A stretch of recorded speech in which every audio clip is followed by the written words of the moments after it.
नमस्कार, मैं हूं अनुपम। इस वक्त के बुलेटिन के साथ तमिलनाडु के थेनी में पीएम मोदी की रैली है। तमिलनाडु में बीजेपी का एआईएडीएमके के साथ गठबंधन है। सीधे आपको वहीं ले चलते हैं। தடவையான ரயில் பாதை மிக வந்து கொண்டிருக்கிறது. அதுபோல சென்னையிலிருந்து மதுரைக்கு தேஜஸ் ரயில் சேவை துவக்கப்பட்டிருக்கிறது என்பதும் உங்களுக்கு தெரியும். Madurai Chettukulam National Highway is being strengthened. The work for the extension of Madurai Airport is progressing rapidly. Theni will also benefit from the AIIMS and the integrated textile park that are coming up in Madurai. அதேபோல மதுரையிலிருந்து செட்டிகுளம் வரை இருக்கிற தேசிய நெடுஞ்சாலை விரைவாக பலப்படுத்தப்பட்டு வருகிறது என்பது நமக்கு தெரியும். இது போன்ற பணிகள் எல்லாம் விரிவாக்க பணிகள் மிக வேகமாக நடைபெற்றுக் கொண்டிருக்கின்றன. தேனி மாவட்டத்து மக்கள் மதுரையிலே அமர்ந்திருக்கிற எய்ம்ஸ் மருத்துவமனையின் மூலமாக அதிகமாக பலனடைவார்கள். ஒருங்கிணைந்த ஜவுளி பூங்கா மதுரையிலே அமைந்திருக்கிறது. அதன் மூலமாகவும் இந்த மாவட்டத்து மக்கள் பயனடைவார்கள். Farmers are the soul of our nation. Through the Pradhan Mantri Kisan Samman Nidhi, lakhs of farmers in Tamil Nadu are now receiving over 4,000 crore rupees every year. Many farmers have received the first installment directly in their banks. It is now time for the second installment. விவசாயிகள் நமது தேசத்தின் ஆன்மா போன்றவர்கள். அவர்களுக்கு பிரதம மந்திரியினுடைய திட்டத்திலே தமிழகத்தில் மாத்திரம் லட்சக்கணக்கான விவசாயிகள் 4000 கோடி ரூபாய்க்கு மேலாக பலன் பெற்று வருகிறார்கள். அவர்களது முதல் தவணை பணம் நேரடியாக அவர்களது வங்கி கணக்கிலே செலுத்தப்பட்டிருக்கிறது என்பது மாத்திரமல்ல, இப்போது இரண்டாம் தவணை வருவதற்கான காலமும் நெருங்கிக் கொண்டிருக்கிறது. For decades, farmers were demanding MSP at 1.5 times the cost. We have fulfilled this demand. பல ஆண்டுகளாக விவசாயிகள் தங்களுடைய குறைந்தபட்ச ஆதார விலையை 1.5 மடங்கு அதிகமாக்க வேண்டும் என்ற கோரிக்கையை வைத்து போராடி கொண்டிருந்தார்கள். இப்போது அந்த கோரிக்கை நிறைவேற்றி இருக்கிறோம். நாம 1.5 மடங்கு குறைந்தபட்ச ஆதார விலை கிடைத்திருக்கிறது. I am aware of the problem that farmers are facing in irrigation. We are looking to conserve the Begai River just like the Ganga. You must be aware of those who shed crocodile tears on the irrigation issues. On one hand, in the NDA, which has brought 10,000 hectares under irrigation. On the other hand, are those who are seeking your votes, but have stalled your water supply for their own benefit. I hope you recall how water for irrigation of your land was stopped when land was purchased on the Surli Hills. எனக்கு இந்த பகுதியினுடைய விவசாயிகளுடைய பிரச்சனை, விவசாயத்திற்கான நீர்ப்பாசன பிரச்சனை பற்றி நன்றாக தெரியும். அதே போல இந்த வைகை நதியை கூட கங்கையை போலவே அதையும் சீர்படுத்த வேண்டும் என்று நான் நினைக்கின்றேன். நாம் அதை எதிர்பார்த்து கொண்டிருக்கிறோம். நாம் எல்லாம் நன்றாக தெரிந்திருக்கிறோம்.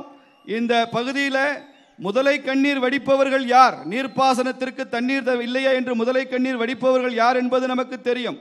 ஒரு பக்கம் தேசிய ஜனநாயக கூட்டணி 10,000 ஹெக்டேர் நிலத்தை நீர்ப்பாசனத்திற்கு கொண்டு வந்த தேசிய ஜனநாயக கூட்டணி ஒருபுறம், இன்னொரு பக்கம் நம்மிடம் வெறும் ஓட்டுக்களை பெற்று சென்று விட்டு இந்த தண்ணீரை இந்த பகுதியிலே தராமல் தங்கள் சுய லாபத்துக்காக தடுத்த சக்திகள் ஒரு பக்கம். அப்படிப்பட்டவர்கள் இங்கே இருந்து கொண்டிருக்கிறார்கள். எனக்கு உங்கள் மீதெல்லாம் நம்பிக்கை இருக்கிறது. இந்த பகுதியிலே தண்ணீர் தந்தவர்கள் யார், இந்த சுருளி மூலமாக இந்த தண்ணீரை தடுக்க मुयற்சிப்பவர்கள். और अब बात करते हैं वाराणसी की खबर की। काशी विश्वनाथ पहुंचे अमित शाह। अमित शाह ने बाबा का जलाभिषेक किया है। सीएम योगी आदित्यनाथ भी वहां पर मौजूद रहे। काल भैरव की भी पूजा अर्चना अमित शाह के द्वारा वहां पर की गई है।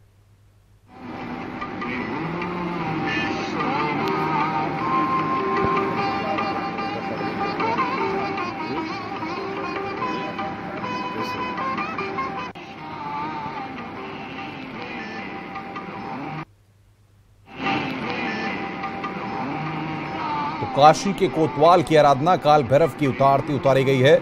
अमित शाह ने काशी विश्वनाथ में भी जाकर के पूजा अर्चना की है। ये दो तस्वीरें इस वक्त आपकी टेलीविजन स्क्रीन पर हम आपको दिखा रहे हैं।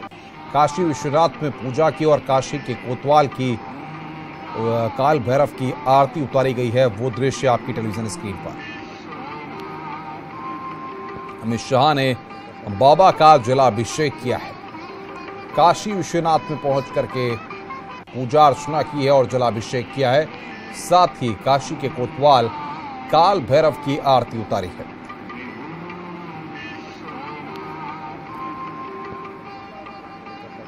तो काशी विश्वनाथ मंदिर में पूजा अर्चना अमित शाह के द्वारा की गई, जलाभिषेक वहां पर किया गया है और काशी के कोतवाल की आराधना की गई है। वहां पर काल भैरव की आरती उतारी गई है।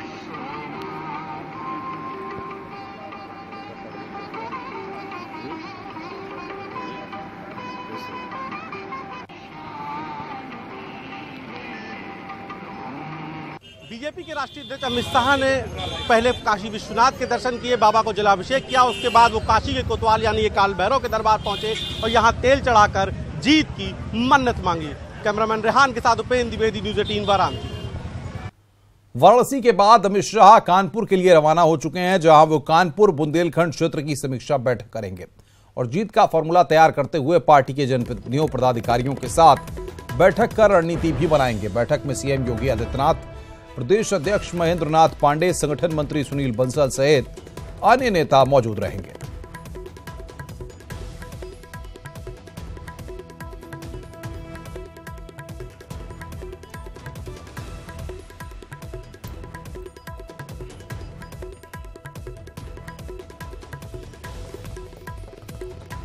कानपुर में बैठक करने के बाद अमित शाह शाहजहांपुर के कांठ और बदायूं के इस्लामिया इंटर कॉलेज में विजय संकल्प रैली को भी संबोधित करेंगे। अमित शाह के साथ कैबिनेट मंत्री सुरेश खन्ना मौजूद रहेंगे। अमित शाह की रैली के सभा स्थल का हमारे संवाददाता दीप श्रीवास्तव ने जायजा लिया।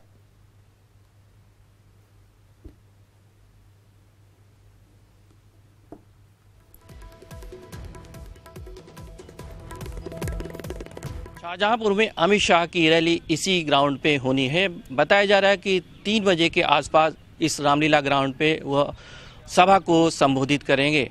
बताया जा रहा है कि अमित शाह के साथ कैबिनेट मंत्री सुरेश कुमार खन्ना भी साथ में मौजूद रहेंगे।